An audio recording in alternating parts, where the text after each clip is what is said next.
I thought it was pretty interesting when I read that the next Joker film is going to have the subtitle Folie à deux. I actually really like this French phrase, and people these days don't use it enough. When psychologists talk about folie à deux, also known as La Chevaleresque syndrome after the 19th century French psychiatrist who discovered it, they are talking about a sheer delusional disorder in which symptoms of an irrational belief are transmitted from one person to another person, including folie en famille or folie à plusieurs, madness of several, and that sometimes leads to violence or even murder. Now, okay, just a little side note, I do not speak French, so please forgive me if I butchered those pronunciations.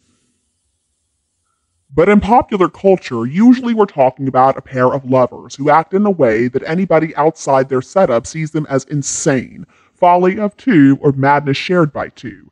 And they provide a lot of entertainment for outsiders and reassurance for people who have chosen a more sane path. FADs can involve psychopaths like Brady and Hindley or Bonnie and Clyde. They can involve doomed lovers like Sid and Nancy or Kurt and Courtney, or antagonistic narcissists like Depp and Heard or Madonna and Penn. But they all share this theme of being the only two people who live inside of their world, a world that the rest of us cannot see, a world with its own language and its own rules. There was a film, it was a 1994 film called Heavenly Creatures, and it was based on some 1950s New Zealand schoolgirls. And this film did a great job of portraying this folie à deux.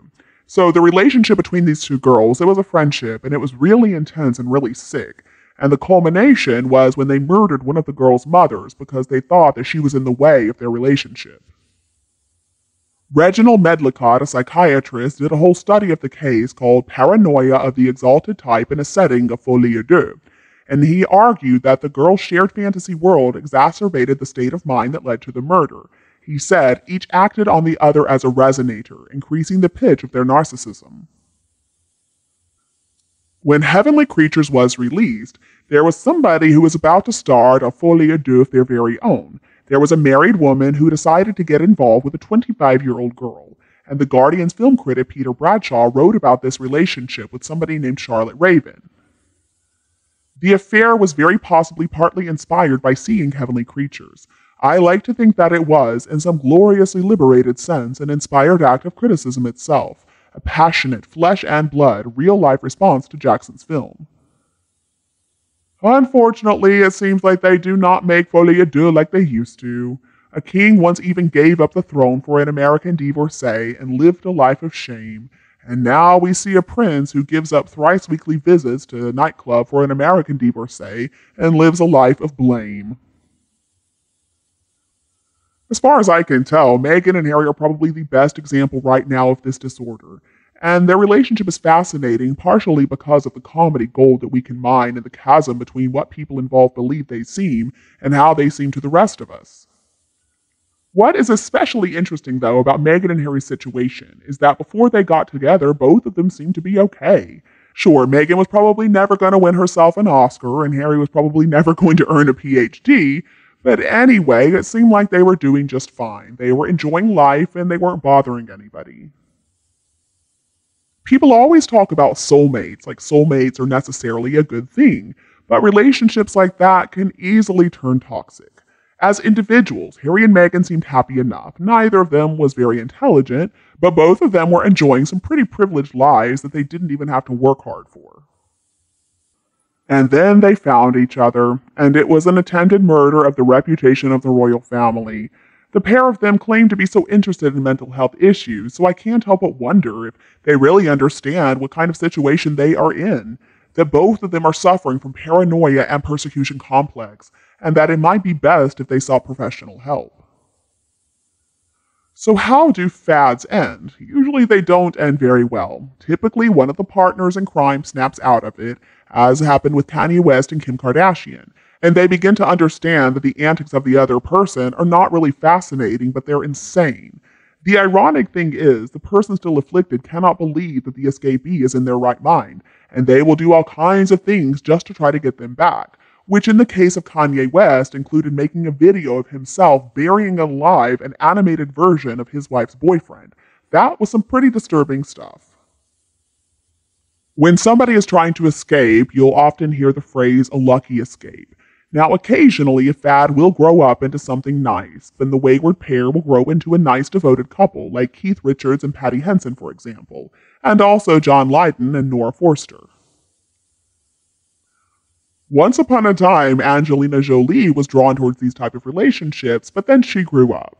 And the fad has downgraded throughout the years, from Abelard and Heloise through Scott and Zelda to Taylor and Burton, and most recently, Angelina Jolie and her second husband, Billy Bob Thornton.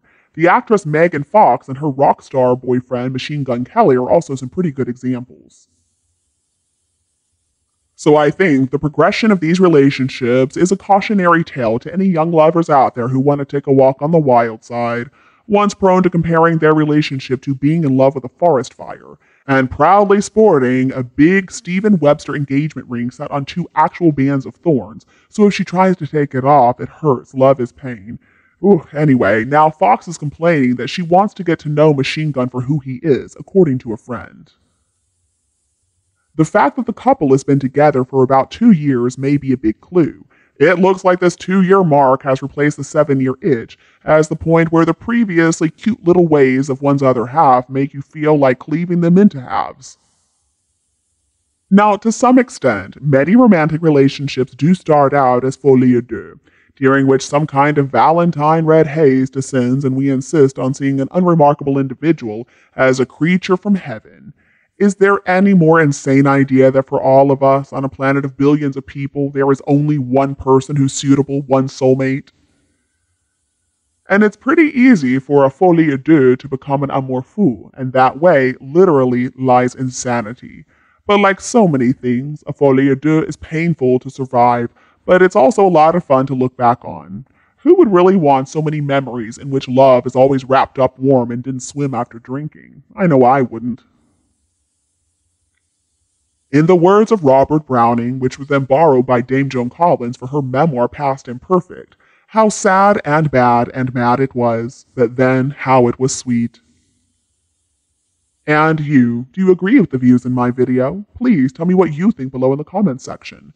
If you think my video is useful, don't be afraid to like and share it with your friends and family members who need it anytime you want.